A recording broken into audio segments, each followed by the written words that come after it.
Hello everybody and welcome to a video on how to grow your YouTube channel. For those of you that have been recently watching or those of you that are picking up this video at a later date, you will know that in between the period of early 2018, the first month, January through to February, I was on around 700 subscribers, and within the space of like 4 to 6 weeks I've grown to like 1,300 subscribers. And there's a number of reasons that has happened that I've kind of trying to dissect. It all ties in with the YouTube partner program and changes and stuff, and was fortunate to cross that threshold before the 20th of February. Now I don't want this video to be the typical kind of how to grow your YouTube channel, or you need to engage with everyone, you need to do one thing or another, because all the videos out there are all very similar in terms of what they tell you to do. And to be honest, a lot of it's about like thumbnails, you know, in quality of content and one thing and another, and all that is kind of true, but these are different things that I've found that have helped me grow my content, grow my channel, and at the request of a few people I have kindly put it into a video so that you can see and possibly implement some of these if you really do want to grow your YouTube channel in 2018. Let's do this.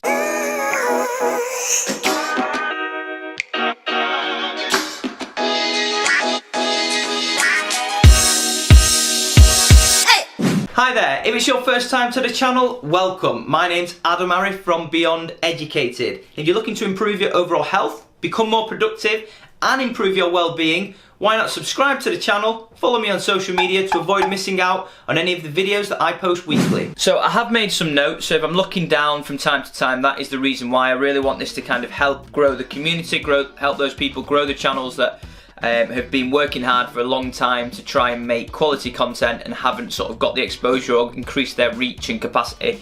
I'm not saying I'm anywhere near where I need to be or where I want to be, but over the last 6 weeks I have seen considerable growth, and I'm going to discuss some of the reasons why. So here's some tips that you may not know that may help you grow your channel if you are that way inclined, if you're not just doing it for a bit of fun and you want to kind of pursue it and get some real quality growth in 2018. So the first thing that I found actually, and what happened back in 2017, was I got a lot of traffic onto a video. In fact, that's the key driver, and I'll explain a little bit later about why this video is a key driver for actually subscriptions on my channel. But I got a lot of traffic from a video that was how to get from 15 to 10% or under 10% body fat. Without a doubt, that's my highest ranked video. It's my highest watched video. I think it's over nearly 110,000 views now, and that's driven considerable traffic to my website, to my YouTube channel, I should say. And actually, what's happened is the reason that happened initially was that I posted it on Reddit. Now, those of you that don't use Reddit, I don't use it that much, but Reddit's like the front face of the internet. You can get all sorts of stuff on there. People post like in communities, and you can post about topics. So I set myself up a Reddit profile, and it's quite difficult to post on Reddit. It's not the most user-friendly, and you're restricted in terms of how much you can post and how often, and really I should use it a lot more. But I got quite a lot of exposure and traffic through to my YouTube channel from Reddit, and that kick-started the algorithm recognising that more traffic was coming to my YouTube channel, and subsequently at a later date the video that I was talking about then boomed and then like drove a lot of traffic to the channel, but I'll talk a little bit about that later on. So use of Reddit is a good one to post your videos, and I guess then what happens is if you're using and you're increasing your exposure to an external website, or you're getting more traffic, one of the things that I spent quite a bit of time doing was organising my page into playlists and organising. So someone will look at a video from you and they'll think, oh, do you know what, that's quite a helpful video, that's quite useful. So they will go to your webpage and have a look at it. Some of them will subscribe from the video, but some of them will check out your webpage. So it's really important that you've got like a decent banner and your webpage, your YouTube page looks professional, not your web page, sorry. And so I organised everything into playlists. Someone that instantly goes then to your page, looks at it and says, oh, do you know what, this guy's actively uploading, he looks professional in terms of his content, some of his stuff looks good, I'll subscribe. And I definitely think that's played a part. So I've got like 5 or 6 key playlists that I add to and rearrange from time to time. Now, people that are subscribed, you probably won't notice that, but new people that come will actually look at that and think, you know, it looks like a YouTube page, and that's what you've got to remember. A lot of people now, because they need to stand out on YouTube, it's not just a case, if you want to grow your channel, of just posting a video up of you taking like a video on your phone and stuff, and it's like a TV series, and you've got to think of it that way in terms of you know, people will come back and watch it, and if it is a TV series, it needs to look more professional. And so in order to do that, that's one of the things that you're gonna have to look at. I think that's just inevitable. So yeah, that comes down to the professionalism of the page, and then further to that, you're looking at the professionalism of your videos. But I'm not talking about like your quality of your videos. One of the big shifts that I found, if you look at my last 10 videos compared to the 10 videos before that, when people come and they watch some of your content, you'll see that I have little like graphics across the bottom. I have a banner that comes up that says subscribe, and I'm prompting people to subscribe, but in a professional manner. It's not like just a piece of like clip art or whatever that just appears that says subscribe. It looks professional, and if it looks professional, people will endear to it more and think, do you know what, this is like a channel that I could get to grips with, this is something that I can relate to. So that's really a key point. It's not necessarily the quality and content of your videos. People will put up with bad audio, people will put up with like poor lighting and things like that, and I'm not saying they're not important, I think they are, but it's the professionalism of how you present your videos. So one of the other key things that I spent a lot of time doing, it took me a while, that you need to have a think about if you want to do it, is an intro. So you'll notice all the big YouTubers like Rob Lipsett, Christian Guzman, Steve Cook, whoever it is, they all have like a catchy intro. Like it's not just like here's my channel, you know, it looks professional, and that all adds, I think, to when people are coming and you're driving traffic to your channel, actually, you know, do they want to subscribe, or is it just another person posting videos of something that's like not very professional? So I spent quite a bit of time doing that, and I think that's paid dividends as well. You know, one of the other things that I've done is consistency of thumbnails.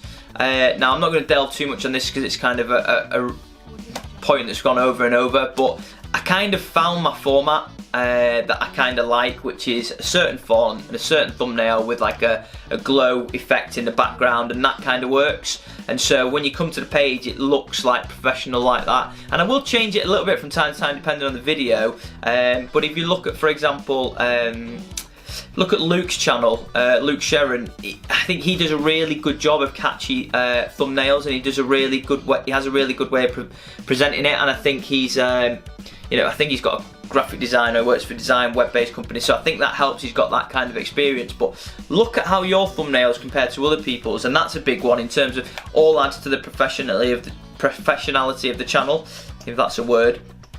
The next one really is about exposure.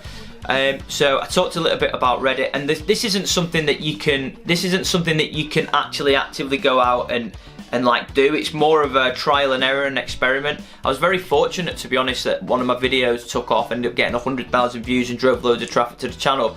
But other interesting to that is all my videos aren't consistent. If you look at my videos over the life of my channel, you'll find that there's different videos on there, from squatting my wife. I've tried not everything, I've tried so much. Like I tried videos that were just like narrated over the top, talking about different topics, didn't work. I tried some like food challenges, didn't, you know, some of them worked, got a few thousand views, some of them just didn't work. Like I did like a Big Mac challenge or McDonald's challenge, just didn't work. What else have I tried? I've tried like motivational talks, like vlog style videos.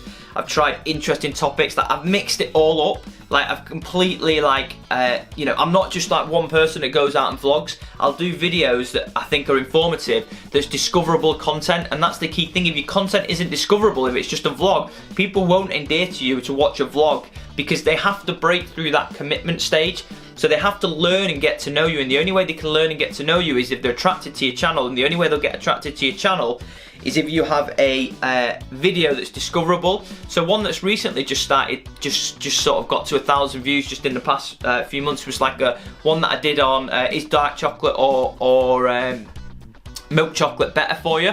And that's sort of attracted people to comment on it. I did one on bench pressing. So it's really varied, and that's the key to the channel, to drive that traffic, because no one knows who you are. No one's looking for you. No one's discovering you. And if you have a solid channel and you're a good person and you're trying to help other people, when people watch your stuff, they will endear to you and they will start to follow you, and you have to replicate that as part of the community. Another one is, TubeBuddy. So if you're not using TubeBuddy, I've dipped in and out of TubeBuddy from time to time. I've got an affiliate link down below in the description if you want to actually sign up to it. If you click on the link, it'll take you through, and that you can just have like a trial period. But from time to time, I've used it, and now I use it consistently. And the main thing I use it for is tags, searching for keywords so you can be discoverable, but also adding my end cards and adding my interactive cards on the videos.